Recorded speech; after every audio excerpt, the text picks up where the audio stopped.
para mas maging motivated po tayo sa ating mga dieta, kailangan enjoyin po natin yung pinaka-process.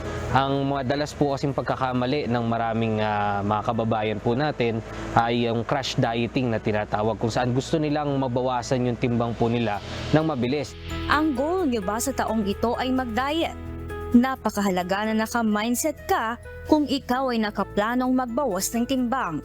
Ito ay hindi lamang tungkol sa pagda-diet para maging slim, ngunit tungkol sa mas malusog na pangangatawan o healthier lifestyle.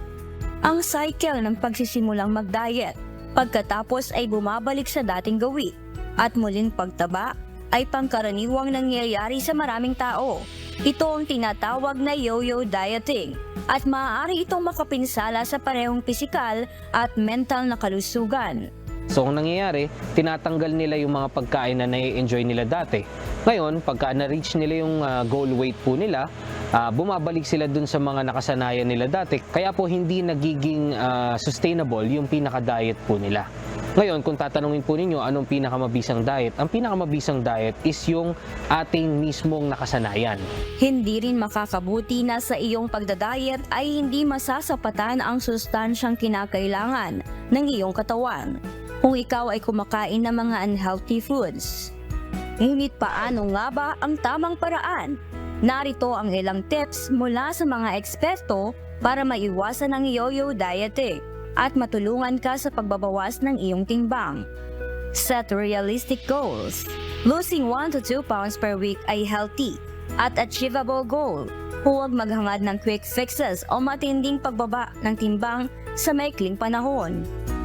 Adopt a balanced diet.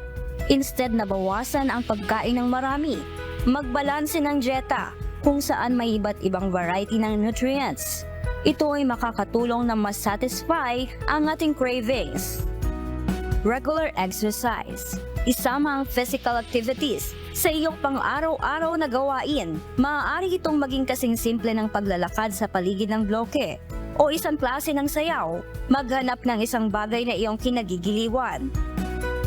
Listen to your body. Kumain kapag ikaw ay nagugutom at huminto kapag busog na. Kailangan ay alam natin ang pagkakaiba ng physical hunger and emotional hunger. Make permanent lifestyle changes. Sa halip na mag-diet, isipin kung paano mo mababago ang iyong lifestyle.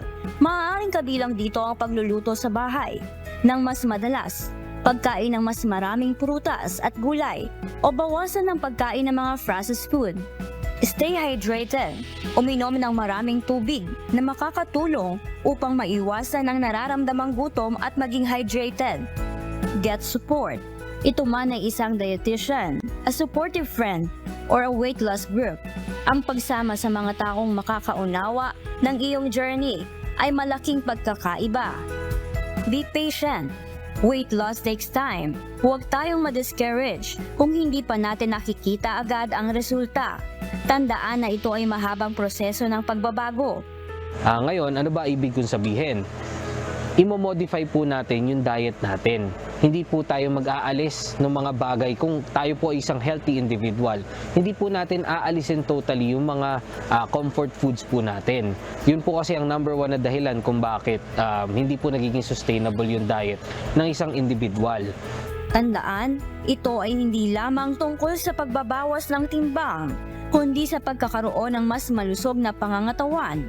Kaya palaging kumonsulta sa isang healthcare professional bago magsimula ng anumang bagong programa sa dieta o ehersisyo. Hindi naman nangangahulugan na hindi mo na ma-enjoy ang inyong mga paboritong pagkain. Ngunit makakabuti kung ine-enjoy natin ito na may disiplina. Remember, it's not about being perfect. It's about discipline. Kapag mayroon kang disiplina sa iyong lifestyle, ay doon magsisimula ang pagbabago. Keep going at tandaan kung bakit ka nagsimula. EJ Lotok, Q1 TV News and Rescue. Diyos ang aming sandigan, serbisyo publiko ang aming pinahahalagahan.